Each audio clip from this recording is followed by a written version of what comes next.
안녕하세요. 반갑습니다. 주정구 이정열입니다. 오늘 4월 27일 현재 시각은 6시 46분을 지나가고 있습니다. 자, 46분 지나가고 있고 대한전선 브리핑 드리기 전에 구독과 좋아요 부탁드리도록 할게요. 자, 일단 대한전선 오늘 조정을 받았죠. 조정을 받았는데 이거는 뭐 간단하게만 말씀을 드리면 달러도 고공행진을 보였습니다. 자, 달러가 강세 흐름들을 보여주면 어떻게 됐다고 했죠? 외국인 입장에서는 국내 투자를 기대하기가 어렵다라고 말씀을 드렸었습니다. 왜냐면은 원화로 바꿔야 돼. 우리도 이제 미국 증시에 투자를 한다라고 하면은 원화를 달러로 바꾼 다음에 미국 증시에 투자를 하는 거잖아요. 국내 그리고 외국 미국 증시에 투자 한다라고 하면은 우리가 원화에서 달러로 바꾼 다음에 미국 증시에 투자를 합니다. 근데 외국인 입장에서 국내 증시에 투자를 하려고 그러면은 떨어지고 있고 달러가 강세를 보여주고 있는데 굳이 투자를 해가지고 수익이 난다라고 해도 달러가 올라버리면 손실이라는 거죠. 환손실, 환차익에 대한 부분들, 환차익에 대한 뭐 부정적인 좀 좋진 않아요. 달러가 계속 올라갈 수 있는 그런 전망이기 때문에 긴축 때문이죠. 통화정책. 약간 이런 것들 때문에 달러가 강세 흐름들을 보여주고 있으니까 외국인에 대한 수급이 좀 기대를 하기 힘든 상황들이고 더군다나 코스피도 오늘 장 초반에 급락하면서 2%가량이 좀 빠진 상태에서 저가가 1.9% 빠진 상태로 시작을 했습니다. 그렇기 때문에 대한전선이 오늘도 장 초반에 여기에 관련된 영향을 좀 받으면서 보합권의 움직임들을 보여주면서 마무리를 한 거예요. 오늘 실질적으로 조정을 좀 받았던 거 21선의 지지를 못 받고 이탈을 했던 것들은 시장에 의해서 시장성에 의해서 조정을 받은 것들이지 대한전선이 뭐 사실 주가가 전망이 안 좋아서 떨어졌다라고 보기는 좀 어려운 상황들이 될 수 있을 것 같습니다. 상승하는 종목들이 대부분 없잖아요. 그러니까 지금 이제 블랙아웃 기간이에요. 연준 의원들이 얘기를 하지 못하고 통화정책을 지금 결정을 하고 의논을 하고 회의를 하는 그런 시점이기 때문에 통화정책이 어떻게 결정이 될 것이냐 75바벨포인트를 올린다라고 전망을 하고 있는 상황들인데 여기서 이제 75까지는 아니다. 아마 0.50, 50바벨포인트를 올릴 것이다 라고 전망을 하고 있는 상태예요. 근데 0.50 이까지는 괜찮을 것 같은데 다음 이제 한 7월 달쯤 되면은 75바벨포인트를 올릴 거야. 경기에 대한 우려 이게 지금 좀 인플레이션 피크가 아니구나.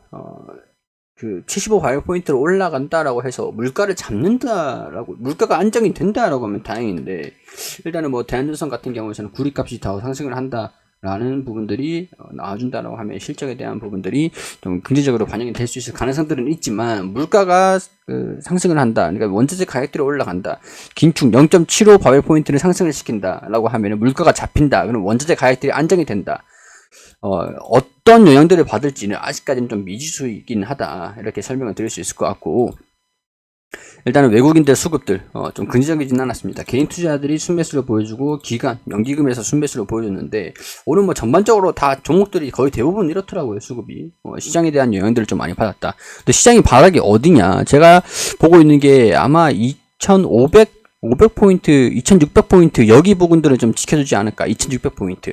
그럼 이제 박스권 상단이고 박스권 하단이라고 했습니다. 그렇기 때문에 박스권 상단에서 올라간다.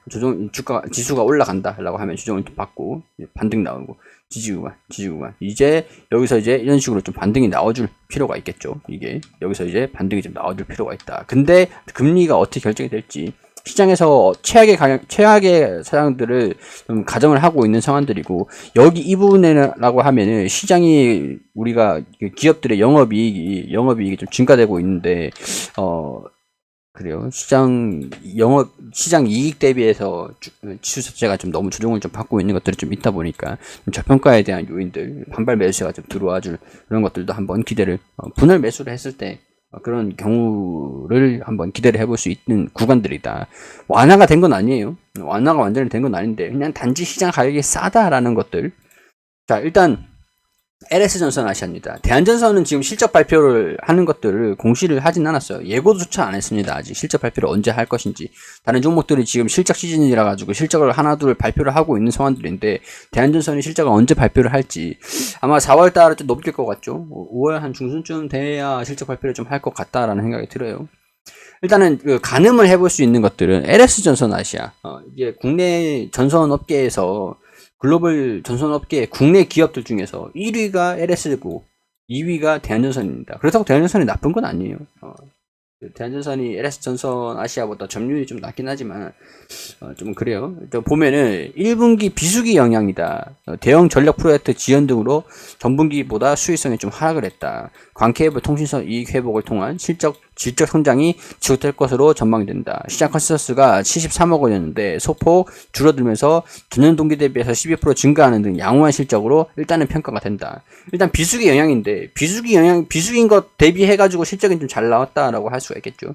대형 전력 프로젝트의 지연, 이게 이전에 대한전선도 대형 프로젝트의 지연도 좀 있었습니다. 이때 보면은 분기 실적 해가지고 이 3분기, 1분기, 2분기 실적들이 좀 적자가 좀 나왔던 것들은 수준은 빵빵했는데 대형 전력 프로젝트들이 좀 지연이 됐었던 것들이 실적에 반영되는 거 수익성이 좀 하락하는 요인들로 작용이 됐다라고 발표를 했고, 그 이후에는 이게 수주가 그 공사가 다시 정상적으로 돌아왔기 때문에 실적을 긍정적인 실적들을 발표를 할 수 있었다. 이렇게 보고 있는 상황에서 지금 수주가 그대로 남아있는 상황에서 이 대형 전력 프로젝트에 대한 지연만 없다라고 하면은 이게 한 150억에서 200억 원 정도의 영업이익들을 달성을 해줄 수 있지 않을까라고 추정을 하고 있는 상황들인데, LS 같은 경우에서는 대형 프로젝트가 지연이 좀 됐다라고 하는 것들이 조금 대한전선도 혹시 지연되지 않았을까라는 걱정을 좀 할 수 있을 만한 내용들이 될 수는 있겠죠.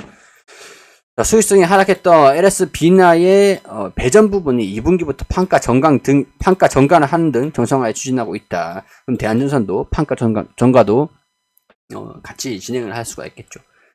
북미향 고부가 제품 수요 증가로 인한 제품 믹스 개선, 물류비 부담 감소, 이익률이 향상이 될 것이다. 대한전선도 일단은 뭐 이런 기대감들을 한번 해볼 수 있겠죠. 근데 LS 같은 경우에서는 베트남 쪽에 공장이 좀 있었습니다. 그리고 공장들이 좀 그 매출을 발생을 시키는 그런 뭐랄까 인건비, 물류비를 좀 감소시킬 수 있는 그런 공장들이 좀 거점들이 좀 있었습니다. 거점이 있는데 대한전선 같은 경우는 그 거점을 지금 구축을 하고 있는 상태이다 보니까 아무래도 이 물류 비용에 대해서 좀 자유롭진 않았을 것 같다라는 생각들이 좀 들어요. 이 공급 형상으로 인한 물류비 증가 이런 것들이 좀 변수긴 할 것 같은데, 일단 실적을 좀 어떻게 발표를 할지 그게 좀 중요할 것 같네요. 지금 이때 보면 유상증자를 했던 자금 사용 목적들을 보면은 여기서 이전에 말씀드렸지만 시설 자금, 해저 케이블 공장 건설, 이게 이제 물류비 부담을 줄이기 위한 일련의 조치이기도 해요. 거점을 확보를 하는 것들도 분명히 있지만, 하여튼 뭐 이런 것들로 인해서 뭐 실적 물동비 뭐 그런 것들을 너무 이렇게 자유롭진 않을 것 같다라는 생각이 좀 드는데, 일단은 제가 이렇게 말씀을 드리는 것보다 대한전선이 실적에 대한 발표를 좀 빨리 해주는 게 확실하겠죠.